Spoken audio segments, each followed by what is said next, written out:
आता आपल्या सगळ्यांना माहिती आहे की सन्माननीय अजितदादांच्या निधनानंतर सुनेत्रा ताईंची उमेदवारी आज त्यांच्या पक्षाकडून होते.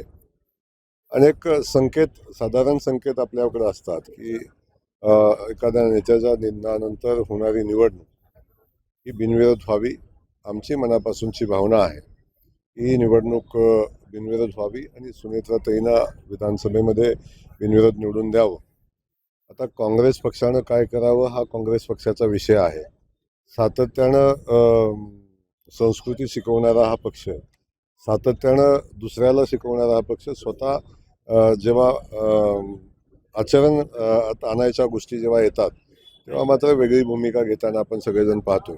मला खात्री आहे की सुनेत्रा बहिणी बिनविरोध होतील अशा पद्धतीची परिस्थिती आज दिसते. काँग्रेस पक्षही मला वाटतं याच्यामध्ये सहभागी होईल आणि सुनेत्रा ताईंना बिनविरोध निवडून देण्यामध्ये योगदान देईल.